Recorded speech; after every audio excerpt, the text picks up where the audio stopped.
Bonjour, vous êtes avec Pardieu pour l'Expert Game Award. Et aujourd'hui, je vous présente Terramara. Terramara, qui est le prochain jeu Queen Games, parce qu'ici on a encore que le proto, il sortira à Essen. Et Terramara, un prochain jeu Queen Games, fait par un groupement de 4 Italiens, que sont Virginio Gigli, Flaminia Brasini, Stefano Luperto et Antonio Tinto. Ce sont 4 personnes qui travaillent déjà depuis plusieurs années ensemble, vu qu'on leur doit déjà des jeux comme Egizia ou comme Leonardo da Vinci. Et d'ailleurs, Terramara est à la base une version carte de Leonardo da Vinci, mais qui a fortement évolué. Ici, on se retrouve à l'âge du bronze, avec des peuples italiens qui vivaient sous Piloti, dans le nord de l'Italie, près des Alpes. Et dans cette zone-là, ils ont dû développer un commerce avec les gens, qui sont les autres peuplades qui sont relativement proches d'eux.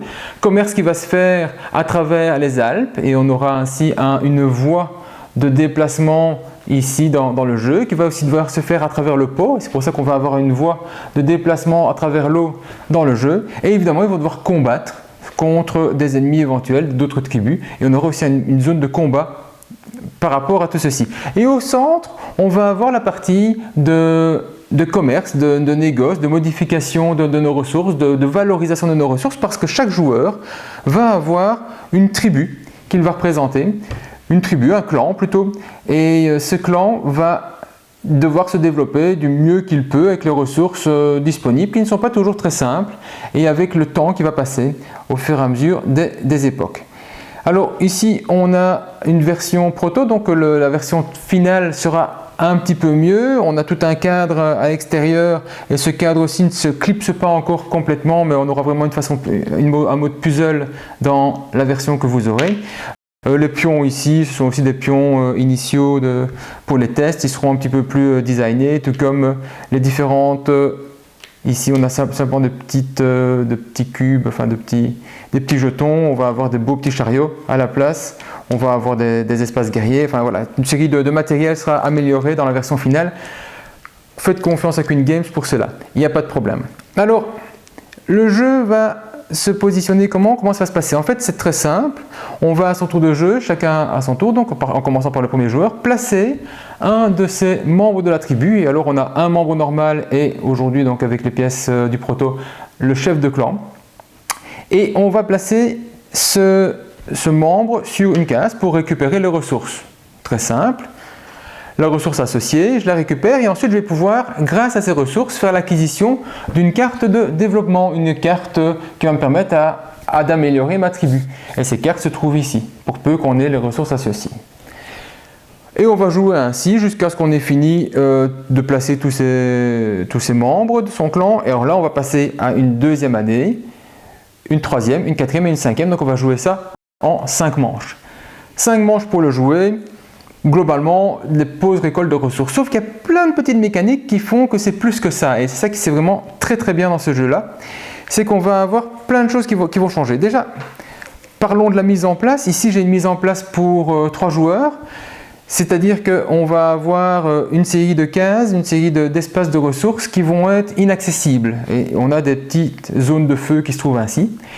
Et en plus d'avoir des cases inaccessibles qui ont été tirées de manière aléatoire au début du jeu, en plus d'avoir ces cases inaccessibles, on va avoir des cases à accès limité, c'est-à-dire des espaces où il y a déjà des petits bonhommes bleus, donc ici qui est le 4e joueur qui ne joue pas, qui va limiter les accès. Pourquoi limiter les accès? Parce que quand on place un bonhomme, il ne peut y avoir qu'un maximum de 2 bonshommes sur une même case, et jamais 2 fois les siens, qu'importe la manière de le faire. Donc, quand on va trouver des bonhommes bleus sur ces cases-ci, ça veut dire qu'il n'y a qu'une seule personne qui pourrait y aller en plus. Ça, c'est la première chose de mise en place. Deuxième chose, pour vous informer quand même, c'est qu'au niveau rejouabilité, outre le fait qu'on a une série de jetons qui sont tirés au hasard dans une multitude, que les cartes de ressources sont tirées aussi au hasard par rapport à la pioche, on va avoir pour chaque 2 emplacements le choix entre 4 tuiles, enfin le choix, vous allez le tirer au sort certainement, Vous allez pouvoir donc changer au fur et à mesure des parties. Vous allez avoir d'autres tuiles, d'autres languettes ainsi, qui vont être positionnées à ces endroits-là. Donc les ressources seront sensiblement les mêmes. Globalement, on va aller dans le même type de récolte ou de ressources possibles, mais avec des petites différences, ce qui fait qu'on n'aura pas systématiquement le même jeu qui va tourner de la même manière. Alors, ça, c'est pour vous expliquer la mise en place. Ensuite, parlons un petit peu des ressources. Ici, chaque ressource se trouve dans deux formats. Le format brut, le format de base.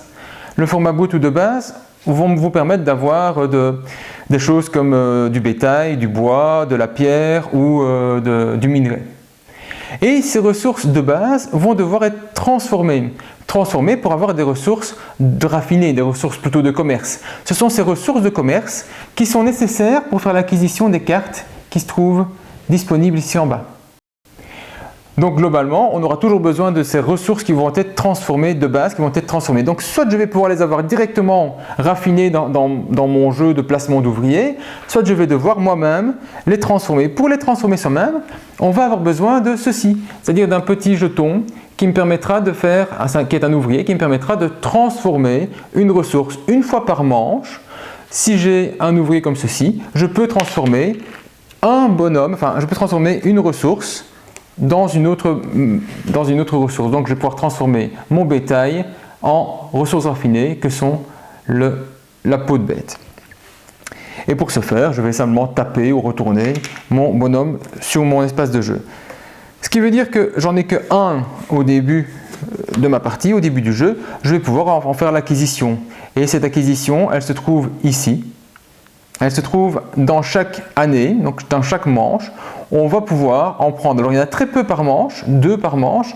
Après, dans les manches supérieures, ils sont un petit peu plus forts, vu qu'on passe à des ouvriers qui ont un pouvoir de 2, donc ils peuvent transformer 2 ressources en une seule fois. Mais au début, ça va être très très faible. Alors, revenons à mon placement d'ouvrier, parce que le placement d'ouvrier, je vous ai dit, il peut y en avoir que 2 au même endroit. Donc, si je vais quelque part, bien, le rouge pourra y aller aussi. Mais, il n'y aura que 2 personnes, mais il n'y a pas que ça comme limitation. Et c'est ça qu'on va commencer à rigoler. C'est que cette limitation de pose, elle est ajoutée, combinée avec une limitation de force. Il y a ici donc un espace de combat. Dans cet espace de combat, pour que rouge puisse venir se placer au même endroit que vert, il faut que le niveau de combat de rouge soit supérieur à vert, et auquel cas, il va perdre un niveau. Donc on va perdre du combat pour y aller. Ce qui veut dire que si vous êtes dernier, si vert est le dernier dans la zone combat, même le bleu a un niveau de combat, si vert est le dernier en combat, il ne peut pas aller au même endroit que bleu. Parce qu'il est plus fort que lui, il ne peut donc pas lui forcer la place un petit peu, il ne peut pas venir en même temps, ce qui va limiter fortement ses espaces de pause. Alors, le chef n'a pas cette limite-là. Lui, il peut aller très bien là-bas où il y a déjà un autre joueur. Toujours pas la même couleur que lui, donc vert ne peut pas aller à l'endroit, même avec le chef, à l'endroit où il y a déjà un vert, mais par contre, il peut aller là-bas où bleu, même si bleu a une valeur supérieure. Ce qui veut dire que quand on est derrière au niveau combat, il y a déjà une première chose à faire, c'est de bien sélectionner les endroits où on va aller, parce que vous ne pourrez pas aller là-bas où il y a déjà un bonhomme. Ces espaces où je vais me placer, quand tout le monde aura placé tous ces bonhommes, on va les récupérer. On va récupérer les bonhommes. En fait, on va récupérer les membres du clan seulement de la zone. Donc, en première manche, on va récupérer seulement ceux qui sont dans les 2 premières bandelettes. À la fin de la deuxième manche, on va récupérer ceux des 3 premières bandelettes. À la fin de la troisième manche, des 4 premières bandelettes. Ce qui veut dire quoi? Ça veut dire qu'en fait, je peux très bien placer mon membre du clan à un niveau beaucoup plus bas que le niveau actuel. Je peux très bien directement aller ici pour aller réclamer 3 pièces de bétail. Le problème, c'est que ce bonhomme-là, il ne va pas revenir dans mon jeu avant la fin de la 4e manche. Donc, en fin de première manche, il va rester là, je vais récupérer tous les autres, mais celui que j'ai été joué beaucoup plus loin va rester bloqué, et cela jusqu'à la fin de la 4e manche.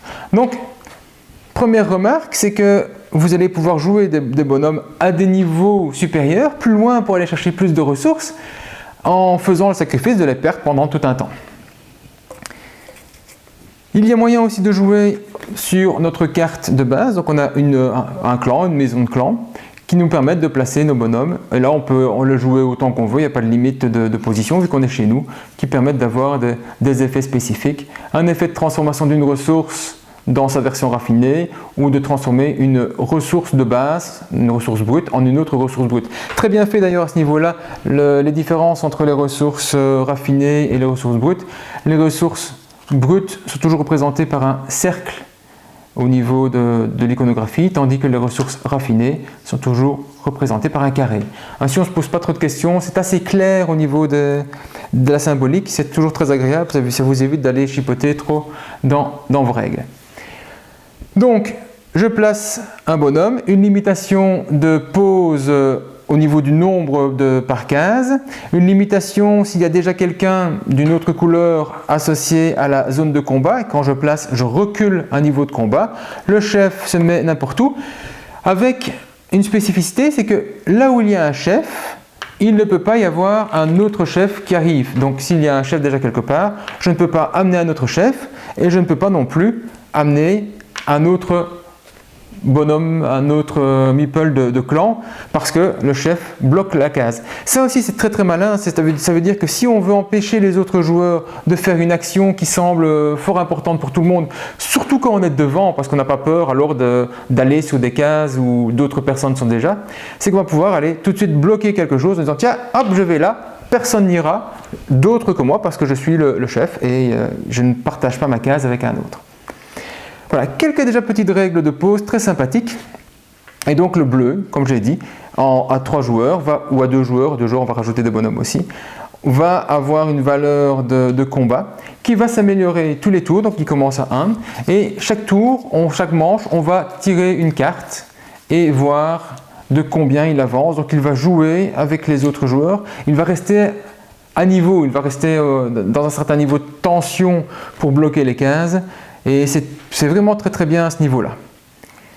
Alors, au niveau des possibilités de ressources, avec 2 cases spécifiques ou en tout cas des endroits un petit peu différents. Quand il y a un petit bonhomme, comme ici et encore là-bas au fond, quand il y a un petit bonhomme seul, ça veut dire qu'il n'y aura jamais qu'un seul joueur qui pourrait y aller. Il n'y a pas de notion de je suis meilleur combattant donc je peux y aller, ce n'est pas le cas. Une mise en place qui est un petit peu différente pour 2, 3 ou 4 joueurs. On va avoir des tuiles d'un autre côté éventuellement. Voilà. Donc je vais poser mes bonhommes, je vais acheter une ressource. Ma ressource, je peux acheter ici. Okay. Ces ressources-là que je vais acheter vont me permettre d'avoir éventuellement des bonus pour peu que j'en ai les moyens. Alors, au niveau achat, je vais devoir payer la valeur qui est indiquée ici au-dessus. Donc ici, 2 pots et un lingot de fer, 2 lingots de fer, une pierre taillée, 3 lingots de fer, 3 pots. Donc je vais avoir systématiquement ceci. À côté, vous retrouvez une valeur en points de victoire de ce qui me rapportera en fin de jeu. Vous avez ici une symbolique qui définit le type de carte qui est associé à la couleur qu'on retrouve aussi au fond. Un type de carte parce qu'il y a plusieurs sortes de cartes qui peuvent rapporter des points de victoire selon les objectifs qui seront en cours. Ensuite, vous avez un event, donc une action immédiate. Dès qu'il y a un éclair, c'est un bonus que vous recevez immédiatement. S'il y a un symbole d'infini, c'est un bonus que vous avez tout le temps dans le jeu. S'il y a un bonus avec la Terre ou la Lune qui est en train de tourner, c'est une fois par manche. Je peux taper ma carte une fois par manche. Et quand j'ai tous les bonhommes qui lèvent les bras, ils lèvent les bras parce que c'est la fin du jeu, qu'ils sont contents. Et ce sont des objectifs de fin de jeu. Donc je vais avoir des points de victoire, que ce sont les symboliques de points de victoire, si je respecte la demande associée à l'espace de fin de jeu. Alors, prendre ces cartes-là, je peux les prendre quand ou comment, c'est-à-dire qu'il y a une limite au niveau des cartes disponibles. Cette limite, elle est associée aux bateaux. Ici, nous avons des bateaux. À nouveau, ce sont des petits jetons qui vont être améliorés avec la version retail, la version magasin. Et il y a des zones associées à la zone d'eau. Okay, donc ici, il y a des petites lignes, si vous les voyez, qui permettent de vous amener vers une carte ou une autre. Eh bien, ici, tant que mon bateau est là, j'ai accès à toutes ces cartes-là. Donc je ne peux pas aller acheter celles-ci, elles sont trop loin par rapport à moi, je n'ai pas assez de relations commerciales. Et donc je vais pouvoir je vais devoir attendre que les cartes descendent. Elles vont descendre parce que dès que quelqu'un l'achète, on va glisser la rivière et on va en remettre une nouvelle. Elles vont bouger aussi à la fin des manches. À la fin de la première manche, on va retirer du paquet toutes les cartes des niveaux 1, on va passer aux cartes de niveau 2. Puis ensuite, à la fin de la deuxième manche, début de la troisième, on va retirer toutes les cartes qui sont encore de niveau 1 qui sera encore dans le jeu. Et donc on va avoir plus que des cartes de niveau 2. Et ainsi, on va donc avoir une rotation, une modification des cartes, et s'il y en a une qui ne vous intéresse pas, elle va de toute façon partir dès que l'âge va faire que cela avance. En plus, dès que mon bateau sera ici, j'ai la possibilité de réserver une carte. Réserver une carte, c'est donc prendre une carte auquel j'ai accès, mais que je ne sais pas encore payer, mais que je sens que les autres vont essayer de faire, en tout cas qui va prendre un certain temps pour la réaliser.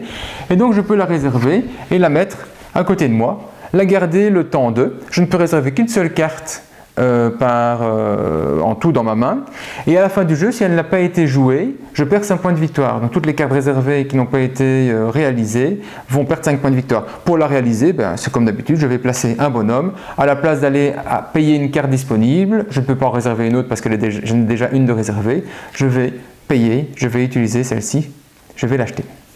Alors, qu'est-ce que j'ai comme option au niveau des cases? Qu'est-ce qu'elles font? Alors, vous allez comprendre très vite, hein. Ce sont des options de récolte. Donc je vais avoir ici 2 ressources brutes de bois, ici une ressource brute de minerai et une raffinée de lingots de fer, de bronze, je ne sais pas en fait. Et donc des symboles très très simples, ça c'est très facile. Alors qu'est-ce que je peux avoir d'autre? Je peux avoir la possibilité d'aller chercher un bonhomme, donc un ouvrier de l'ère en cours.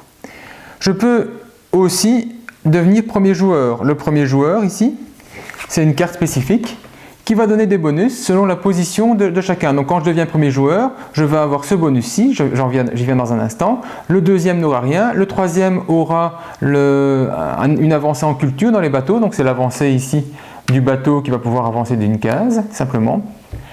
Et ici, le petit symbole rond rouge, on peut déjà en parler ici, c'est l'avancée en guerre. Donc je vais pouvoir avancer grâce à ceci dans la guerre. Très intéressant d'avancer dans la guerre en cours de jeu parce que si quelqu'un se trouvait devant et dit « Ah ben ça va, je suis à l'aise », comme le jaune par exemple ici, je suis à l'aise, je peux aller attaquer tout le monde parce que personne n'est devant moi. Pour peu que tout le monde avance, ses options, ce qu'il croyait pouvoir faire, va changer et donc il n'est peut-être plus si à l'aise que cela dans sa réflexion, et ce n'est pas parce qu'on est devant qu'on s'assure d'être devant. N'oublions pas que quand on va placer son bonhomme à un endroit où il y a déjà quelqu'un, on recule aussi d'un niveau, d'un étage. Donc, ceci va permettre de définir premier joueur, il n'y a qu'une seule personne qui peut y aller, c'est réglé. Alors, ici, par analogie, vous allez pouvoir le trouver effectivement, c'est soit le rouge avance en combat plus le bleu avancer dans les bateaux, soit ici un 2 avec une sorte de rond, on dirait un citron, mais en fait c'est une roue de chariot. Et le roue de chariot, ça veut dire 2 avancées dans votre déplacement de caravane dans les Alpes. Alors, les caravanes, c'est quoi? Ce sont pour l'instant ces 2 petits meeples, ces 2 petits jetons qui se trouvent là. Et elles vont pouvoir se déplacer à travers des chemins. Alors les chemins, ils sont chaque fois multiples. Au début, je vais pouvoir aller soit ici. Alors j'ai 2 déplacements, je peux faire 1, 2 comme ceci. Je vais directement vers le bas en passant de carrefour en carrefour, avec un objectif qui est d'arriver tout en bas. Le premier qui arrivera avec une caravane ici en bas aura 8 points de victoire, le deuxième en aura 5, le troisième en aura 3. Donc les 3 premières caravanes qui arrivent tout en bas du chemin, près du Pô, qui ont traversé les Alpes, vont avoir des points de victoire en plus. Avec mes 2 points de déplacement, je peux donc aussi passer sur le côté et venir chercher, soit avec un seul chariot, une seule caravane, le bonus. Le bonus ici donc qui est d'avancer de 1 au niveau du bateau. Ou alors, je pourrais très bien faire passer avec mes 2 mouvements, ma première caravane ici, prendre le bonus une fois, et ma deuxième caravane, prendre le bonus une deuxième fois. Vu que le bonus qui se trouve ici, les bonus qui se trouvent sur le côté, ne disparaissent pas. Tous les joueurs peuvent éventuellement passer les prendre, pour peu qu'ils fassent des voyages complémentaires, qu'ils se déplacent, qu'ils prennent des déplacements pour ne pas descendre directement et qu'ils passent sur les côtés, et prenant un une durée de trajet beaucoup plus importante. Alors, les caravanes, elles sont deux, ce n'est pas pour rien. En fait, il y a une série de points relais, qui sont importants. Déjà, dans le jeu, vous avez ici des endroits, si les deux caravanes sont arrivées à ces endroits-là, eh bien il y a des cartes bonus qui vont permettre d'avoir des points de victoire complémentaires. Mais, le fait d'arriver toutes les deux caravanes à un carrefour qui est associé à une languette, donc le premier carrefour à la première languette, le deuxième à la deuxième, il va y avoir aussi une chose très spécifique qui va se passer. En fait, à chaque fin de manche, donc quand on va terminer la manche ici, qu'on va passer à la suivante, eh bien, je vous ai dit, on va récupérer les bonhommes à sa couleur de la languette qui se trouve au même niveau que la manche et toutes celles qui sont avant. On va retirer donc le bonhomme bleu, on va retirer le feu, tout ce qui va avec, et on va retourner les languettes de la manche qui vient de se terminer. Ce faisant, première remarque, on va enlever 6 emplacements possibles. Hop là, c'est là-bas que ce sera bien quand ce sera attaché. 6 emplacements possibles de pause pour n'en avoir plus qu'une seule. Alors l'impact de ça, c'est que qu'importe l'âge, on va toujours être ric-rac au niveau des emplacements et des possibilités de pause pour ces joueurs, vu qu'au final, même si on a une zone complémentaire, une nouvelle zone qui est accessible dans laquelle on va pouvoir récupérer ses membres du clan à la fin de la manche, les zones précédentes, il n'y a plus qu'une seule grande case dans laquelle je peux venir. C'est une case très intéressante, elle me rapporte un déplacement bateau, une route chariot et un déplacement au niveau combat. Mais il y a une limitation.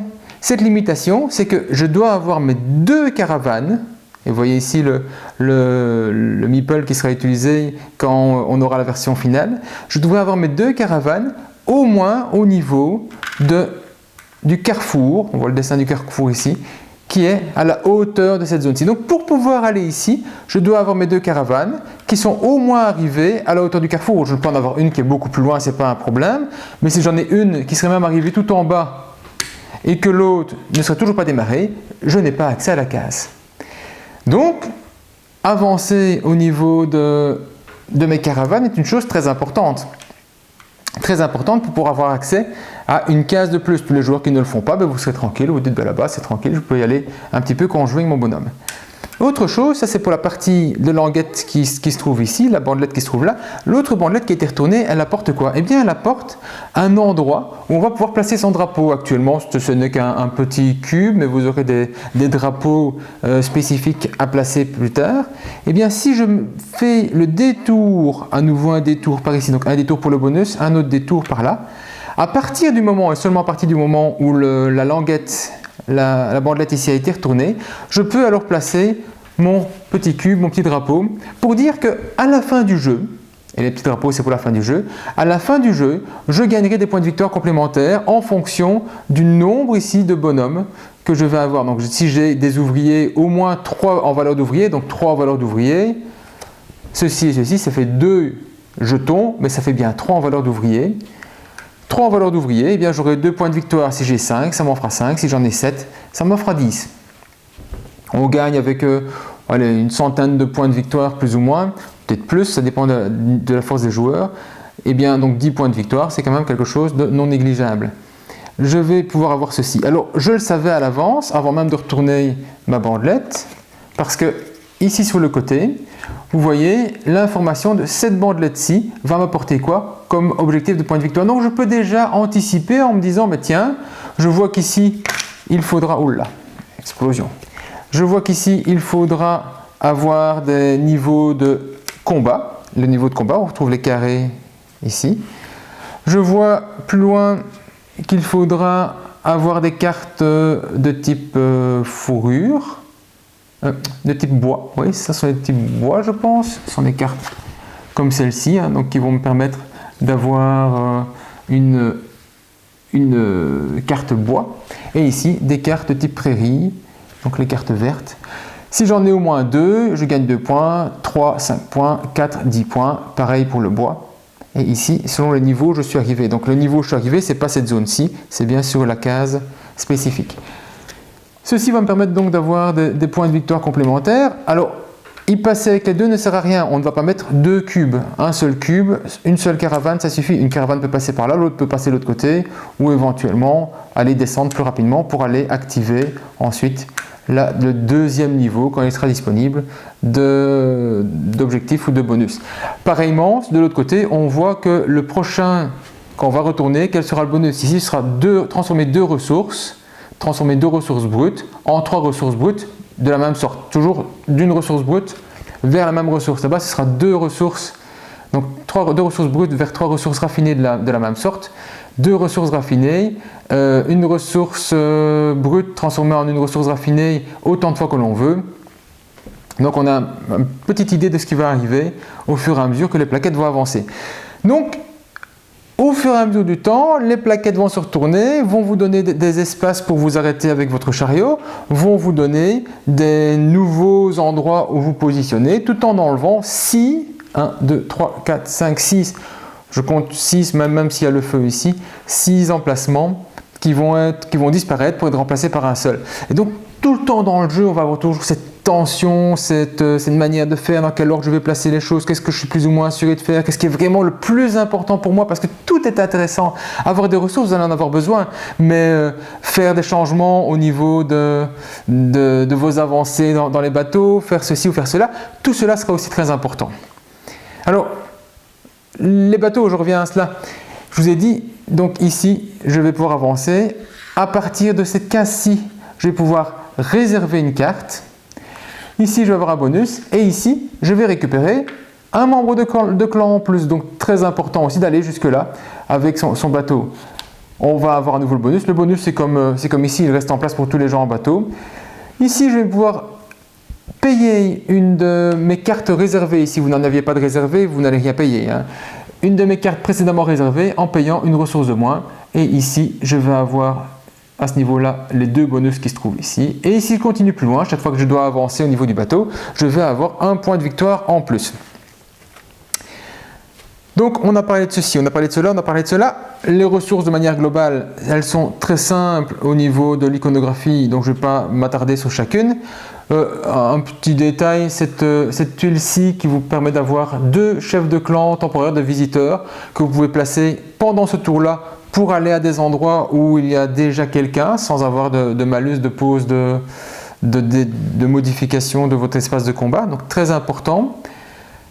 C'est un endroit où on peut aller, mais évidemment on n'ira qu'une seule fois, il n'y a qu'un seul joueur qui peut y aller, et comme on ne récupérera jamais ces bonhommes-là, parce que cette bandelette-là, c'est la bandelette de la dernière zone, donc la dernière zone ici comprend les 2 bandelettes là-bas, ben, ce sera la fin du jeu. Donc quand on devrait pouvoir les récupérer, le jeu est terminé.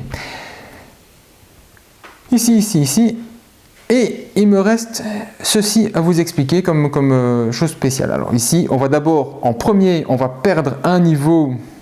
Hop, admettons un niveau de combat. Vert ne pourrait pas parce qu'il est au niveau 0. Donc, hop, dans mon exemple, je vais prendre rouge. On perd un niveau de combat. Et puis après, on va aller attaquer les autres. On va faire un pillage. Le pillage, cela représente une prise de ressources chez l'adversaire avec une règle qui dépend du niveau de combat.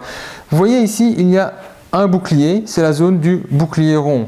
Ici, on retrouve une targe, on retrouve des zones de bouclier qui commencent chaque fois d'un endroit et qui va jusqu'à une autre.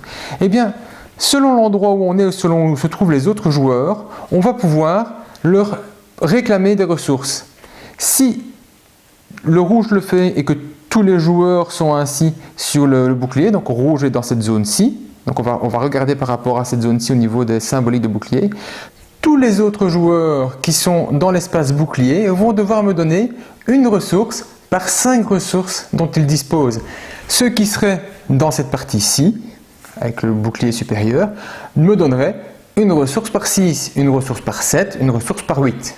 Donc si vous êtes faible, le rapport je suis dans le même niveau, c'est une ressource par 5. Ils vous donneront, ils vous choisiront. S'ils ont 9 ressources, ils ne vous en donnent qu'une. S'ils en ont 10, ils en donnent 2. Si rouge était beaucoup plus haut, était à un niveau supérieur, quand il le place, il recule de 1. Donc attention que si vous êtes sur le symbole de bouclier, vous redescendez dans la zone précédente. Eh bien, on va avoir le même questionnement. Je suis ici, Où sont les autres joueurs? Eh bien les autres joueurs sont un niveau en dessous, donc ils sont sur le bouclier rond, et ils me donneront une ressource, toutes les 4 ressources qu'ils ont. Ceux qui sont dans la même zone, 1 par 5, 1 par 6, 1 par 7, chaque fois c'est le même rapport par rapport où on est. En dessous c'est moins 1 au niveau du par et au-dessus c'est plus 1. Donc c'est la petite symbolique qui se trouve ici qu'il faut regarder pour avoir l'information du pillage. Et c'est très intéressant ça parce que ça évite qu'un joueur n'aille faire des récupérations de ressources un petit peu partout pour préparer ses coups, pour avoir beaucoup de ressources, pour aller acheter quand il y aura des cartes avec de plus grandes valeurs, donc des cartes qui vous rapporteront plus au niveau point de victoire, qui auront un pouvoir plus important. Et donc vous voyez quelqu'un qui commence à thésauriser, qui se trouve à 10, 12, 15 ressources, oh allez faire un petit pillage, même si vous êtes pas très fort à ce niveau-ci, que vous allez perdre de 1, vous restez en bas, c'est pas très grave, mais vous allez lui récupérer pas mal de ressources chez lui, chez les autres aussi, et c'est encore plus intéressant évidemment si vous êtes devant et que lui restez en bas tout en thésaurisant. Donc c'est le pillage qui va me permettre de faire des actions comme celle-ci. Je répète, je pose avec des règles de pause, je peux aller plus loin, je ne les récupérerai pas en fin de manche. Ensuite, une fois que j'ai posé, je peux faire l'acquisition, éventuellement réserver une carte si je suis arrivé au moins au niveau du bateau ici. Et ces cartes-là sont jouées et j'en profite immédiatement au niveau du bonus. Alors, quelques explications de texte, vous retrouvez la symbolique, hein, très très simple d'avancer une fois que vous avez compris ce que faisait chaque chose. Mettre un espace de transformation de ressources une seule fois. Ici, c'est récupérer dès que l'on joue son chef ou un membre de clan dans une zone de pierre, de récupération d'une montagne de pierre ou de zone d'herbe, on aura une ressource de plus que ce qui est indiqué. Les 4 cartes rapportent 5 points de victoire. Si je fais un pillage, je suis considéré comme ayant un niveau de plus que le niveau affiché. Donc ici, si je faisais un pillage, je regarderais dans cette zone-là pour voir ce que les zones me donnent. Des ressources automatiques, des points de victoire pour peu que je sois arrivé au bouclier indiqué. La possibilité de placer mon bonhomme alors que j'ai le même niveau de combat. Donc comme ceci par exemple, je pourrais très bien aller le mettre là-bas où il y a quelqu'un d'autre, si j'ai le même niveau de combat que quelqu'un, sans perdre de points. Et là-bas, je vais doubler les points de victoire récoltés avec mes chariots. Donc vous prenez ceci, vous savez que vous devez absolument aller chercher le 8, voire le 8 et le 5. Vous pouvez avoir vos 2 chariots qui arrivent ici, vous aurez les 2 bonus. Hein. Pour aller chercher ceci, il y a moyen aussi d'avoir des bonus ici en fin de jeu. Le bonus en fin de jeu, celui qui sera le plus haut en guerre aura 8 points, le deuxième 5 points, le troisième 2 points. Et je vais jouer, je vous ai expliqué qu'effectivement chaque fois on allait retirer des cartes au fur et à mesure des disponibilités. À la fin du jeu, la tuile premier joueur, vu qu'il n'y aura plus de tours complémentaires au niveau du premier joueur, elle va être retournée. Elle aura une valeur de, au choix, 2 avancées dans les chariots, la guerre ou le bateau. Les ressources restantes n'ont pas de grande importance, si ce n'est qu'on va pouvoir les retransformer. Donc il y a une explication des points de victoire de fin de jeu. On aura tous les points récoltés en cours de jeu, parce qu'il y a des petits bonus parfois, comme ici, transformer une pierre raffinée en points de victoire. Les points de victoire qui se trouvent sur les cartes qui se trouvent ici. Les points de victoire associés aux cartes de fin de jeu. On aura le meilleur en guerre, le meilleur au niveau des bateaux. Les points de victoire associés à tous les drapeaux qu'on aura placés. Donc on ne met qu'un seul drapeau. Je viens de dire, on ne va pas avec 2 caravanes, ne placera pas 2 drapeaux. Moins 5 si on a encore une carte réservée. Et les ressources qui valent raffiner 1 point, non raffiner 1 demi-point. On a une petite fiche pour noter tout cela. Et vous terminez ainsi un jeu avec 3 joueurs en 1h30 plus ou moins, 1h40, 1h50 dès qu'on est à 4, parce qu'en fait ça ne va pas nécessairement augmenter par 30 minutes par joueur, mais vraiment très très bien. Et alors, ce qui est encore bien, c'est qu'une fois que vous avez bien acquis toutes les règles de base, vous pouvez jouer avec une petite variante, en tout cas avec une partie asynchrone, avec la possibilité au début du jeu de choisir parmi nombre de joueurs plus 1, donc ici 3 joueurs parmi 3 cartes. On va avoir en début de jeu la possibilité de choisir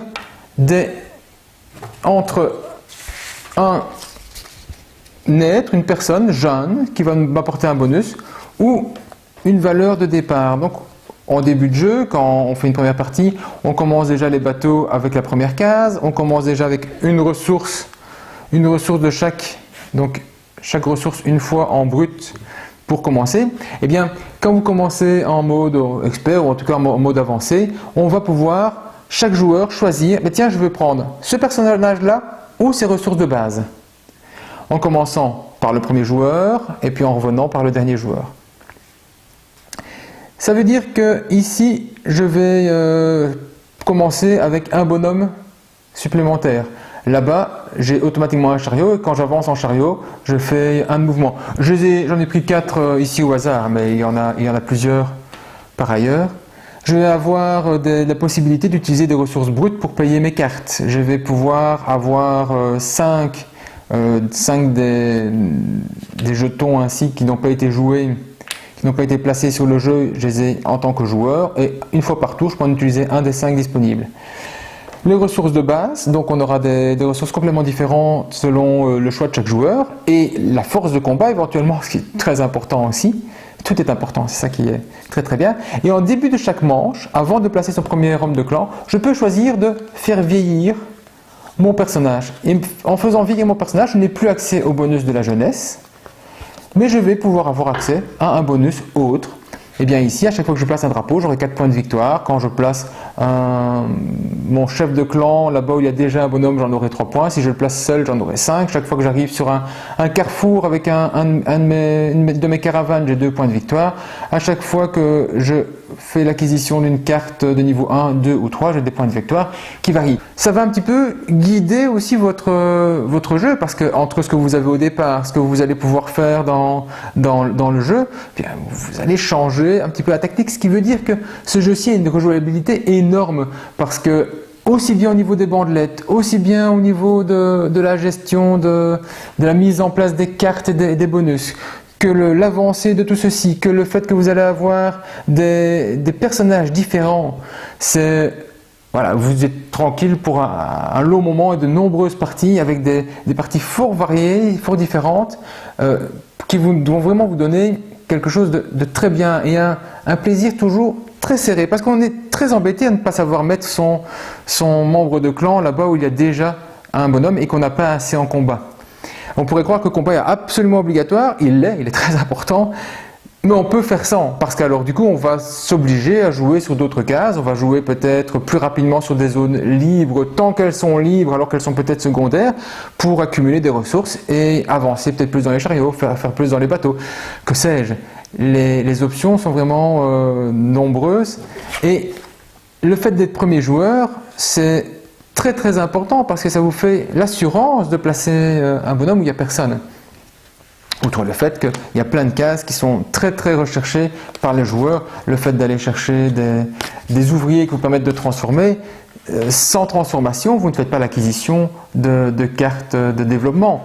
Donc c'est important, mais sans avancer dans le bateau, vous n'allez pas avoir le meeple supplémentaire, le bonhomme supplémentaire. Sans faire de combat, vous n'allez pas pouvoir aller là-bas où il y a déjà des joueurs. Sans avancer au niveau de la caravane, vous n'allez pas vous placer à l'endroit qui a été ouvert. Et vous voyez qu'ici, rapporte un déplacement haut, un déplacement caravane, un déplacement combat. Ce qui est plus intéressant, somme toute, que ceci, même si ça en fait 2, c'est au choix. Là-bas, on a un de chaque et on va vraiment avancer dans chaque chose. Ce n'est pas un jeu très compliqué au niveau des règles. Vous allez placer un ouvrier, vous allez récupérer des ressources. Les ressources vont vous faire l'acquisition de cartes de développement qui vous donneront des bonus. Donc les sélectionner, c'est important. De voir ce que les autres joueurs sont en train de viser, c'est important aussi.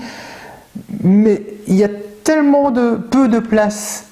Elles sont toutes si importantes, primordiales et tout ça, c'est très tendu au niveau des choix. C'est tout le plaisir de Terramara. Je pense que c'est une vraie belle réussite. C'est une édition Knuet Games qui ne fait pas ici une localisation, mais bien un premier tirage. Et c'est vraiment un très bon choix. Et je vous conseille d'aller passer par leur stand à Essen si vous en avez l'occasion pour en faire l'acquisition, ou si vous regardez cette vidéo beaucoup plus tard, de le commander en ligne ou passer chez votre revendeur habituel. Voilà. C'était Pardieu, Terramara de chez Knuet Games. Passez une bonne journée.